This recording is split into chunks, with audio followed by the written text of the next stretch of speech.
J'ai une belle petite pensée pour ma belle puce d'amour qui est venue me voir à beaucoup de matchs, mais qui ne pouvait pas être là ce soir. Alors, maman, elle amène la coupe à la maison.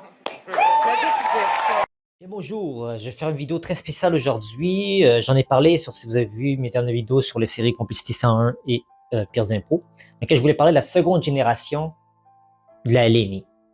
On n'est pas encore rendu à la troisième génération, parce que la LNI en tant que discipline n'est pas encore assez vieille pour rien arriver là. Les plus jeunes, comme vous le savez, la LNI a vu le jour en 77. Donc, les plus jeunes joueurs avaient probablement dans la mi-vingtaine, fin vingtaine, début trentaine, les plus vieux. Et là, évidemment, ils ont eu des enfants entre-temps. On peut dire, à ma connaissance, je ne connais pas de joueurs et joueuses, d'enfants de joueurs professionnels qui ont décidé d'aller dans la même avenue que leurs parents. C'est pour ça que je vous invite à regarder la vidéo « L'avenir de l'impro est en péril ». C'est une vidéo que j'ai mise dans la playlist des vidéos d'impro hors série. Je vous invite à aller regarder la playlist dans les sections communauté et playlist de ma chaîne. Au début, je pensais regretter faire cette vidéo-là sur l'avenir de l'impro est en péril, mais plus que j'y pense, dans l'aspect générationnel, c'est pas vraiment prometteur, si on veut. Là, on est vraiment pour parler spécifiquement des générations. On n'est pas vraiment pour parler des jeunes joueurs qui vont arriver dans les plus prochaines générations, mais ils n'ont pas de parents qui ont été fait de l'impro. Et pourquoi? Pourquoi on en est là dans cette situation-là? Je parle de l'impro québécois.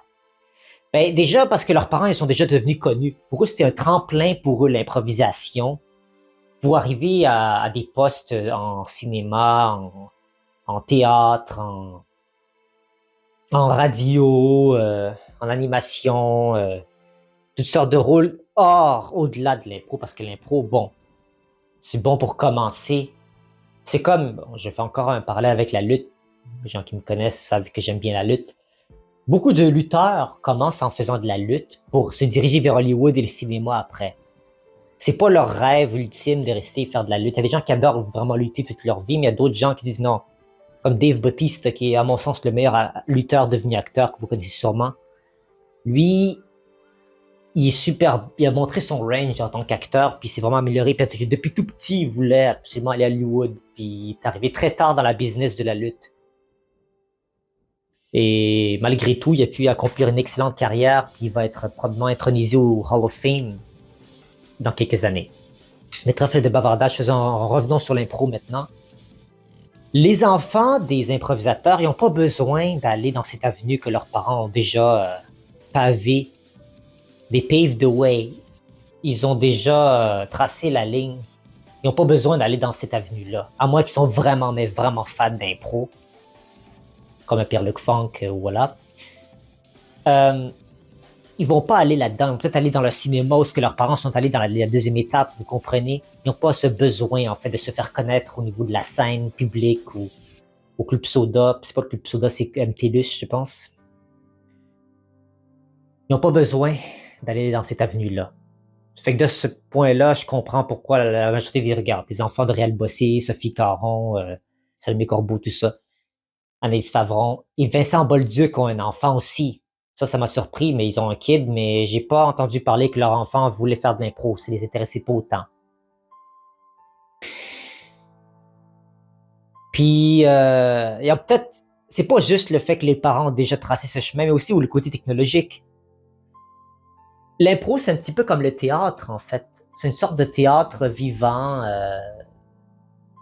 qui, malheureusement, peut-être que les jeunes d'aujourd'hui, ça les intéresse pas, ce genre de spectacle-là. Ils sont trop dans le téléphone, ils sont trop dans le vivant, dans le concret, dans l'imagé, dans le tout cuit dans le bec. Puis l'impro, peut-être, pour eux autres, c'est il faut s'imaginer. C'est comme un livre que tu lis. C'est un livre que tu regardes, en fait. Parce que tout, tu dois t'imaginer dans ton esprit l'histoire qui est racontée sur scène. Et les gens qui aiment le hockey, ben c'est le hockey qui vont regarder, ils vont pas le regarder la LNI, malheureusement. Donc, une discipline qui mélange théâtre et hockey. En plus, la pandémie, ils étaient en phase terminale. Je dis, la LNI, ils ont reçu un méchant coup parce qu'ils pouvaient plus faire leur spectacle habituel. Ils ont dû faire une pause de 2 ans. Ils ont eu des subventions, c'est ce qui leur a permis justement de créer l'équipe des Violets à la LNI, puis de donner plus de postes à plus de gens et un coach de plus et tout ça. Donc, on est vraiment content qu'ils s'en sont sortis. Puis moi aussi, je suis content, fan d'impro, je suis content qu'ils s'en sont sortis. Donc, voilà. Grosso modo, c'est ça. C'est pour cette raison-là pour laquelle la seconde génération est pas encore en ligne de compte chez aucun joueur. Je l'espère qu'un jour, un enfant d'un joueur d'improvisation et d'improvisatrice va vouloir aller chez les pros à la LNI, vouloir graver son nom dans les annales de la LNI, dans leur histoire, dans le jeu. Ils sont pas obligés d'être professionnels, mais juste d'essayer de faire ce que leurs parents, de les voir à l'œuvre et tout. Tu sais, comme Sophie Caron disait souvent qu'elle emmenait sa fille la regarder jouer, en fait, faire de l'impro.